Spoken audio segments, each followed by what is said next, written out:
All right, welcome to The Explainer. Today we're diving into the story of a founder whose love for baseball pushed him to solve a problem that, pretty much every local sports community gets. This is the story of YATSTAT. So, every great idea really starts with a question, right? Usually it's born from some real life frustration. And for YATSTATs, it all kicked off with this emotional disconnect that I think any baseball fan out there will totally understand. I mean, seriously, think about it for a second. That pitcher who threw absolute fire, or that shortstop you just knew was destined for greatness. You followed their every single game in high school, and then, poof, they graduate. And you just lose the thread. And that is the exact question that founder Pete DeLuca set out to answer. This quote from Pete, the founder, really, it just hits the nail on the head. This whole thing isn't just about spreadsheets and stats. It's about the community. It's for all those people who were there for players like Dom Hamill, a standout from Hamilton High in Arizona. They want to keep following his story long after he's hung up that high school jersey. And here is the fundamental problem. If you want to follow a major league star, it's so easy. You've got slick apps, push notifications, daily updates, the whole shebang. But what about that hometown kid who's now playing D3 ball? Well, following him means you're digging through like 10 different clunky websites and random social media feeds. It's just a total mess. All right, section 2, the first attempt. And look, like a lot of startup stories, this first chapter, it wasn't a home run. Not even close. It was really a lesson in what not to do. So, the first version of YATSTATS launched back in 2021. The passion was absolutely there, but the technology behind it, it was fragile. The system went live, and almost just as fast, it crashed and burned. So, what exactly went so wrong? Well, the tech just couldn't hang. The platform was basically a house of cards. We're talking fragile WordPress plugins that would break, RSS feeds that were totally unmanageable, and just hours and hours of manual data entry. And without any real money to fix it all, the whole project just became impossible to sustain. On to section 3, the founder's AI copilot. But the story wasn't over, not by a long shot. The project came back to life. But this time, the founder had a very unique partner to help him navigate the hurdles. And this, right here, was the turning point. This time around, Pete DeLuca knew he couldn't fly solo. He needed what he called a body double to keep him productive and on track. His solution for that? It was probably something you wouldn't expect. And there it is. His new co-pilot was an AI assistant he actually named Casey, which is short for kindly consider. Now, this wasn't just about, using AI to automate a few tasks. No, this was a genuine human-AI collaboration.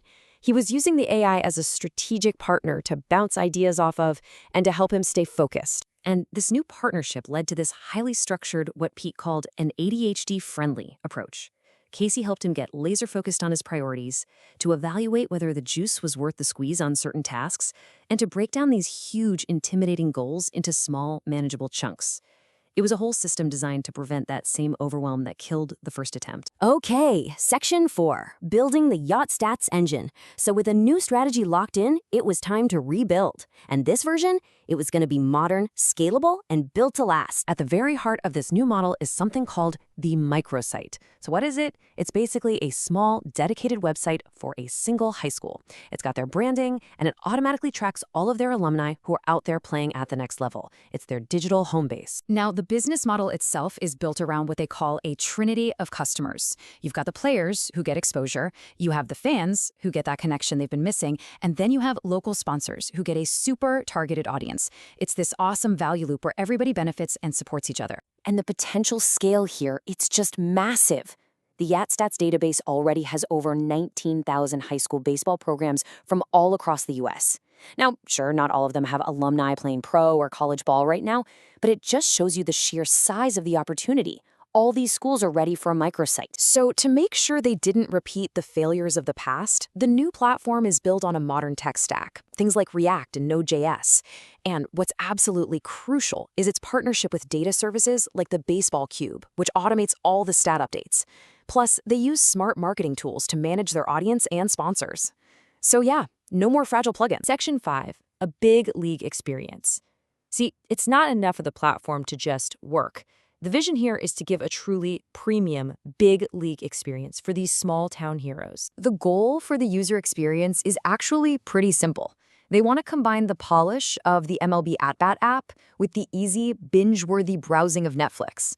It's all about making the experience of following a local kid feel just as cool and exciting as following an MLB superstar. So how do they actually pull that off? Well, with cool features like collectible digital baseball cards, an AI layer that automatically finds and surfaces news about the players, and real-time push notifications. They even create original content, like a podcast where the founder himself interviews alumni. And the growth plan is definitely ambitious, but it's also really systematic. The idea is to start with 120 microsites in year one and then scale that up to over 1,000 within 4 years, really focusing first on schools that are known for having strong alumni pipelines. And in the end, I think this quote from Pete just perfectly captures the mission. It's about giving that big league treatment to the little guy, that junior college shortstop grinding it out, or that D3 lefty who's pitching overseas. Because for their hometowns, those are the players, and those are the stories that matter most. And that kind of leaves us with one final thought. In a world that's dominated by these huge sports giants, YATSTATS is asking a really powerful question. What is the real value of remembering where a story began? That's all for this explainer. Thanks for joining us.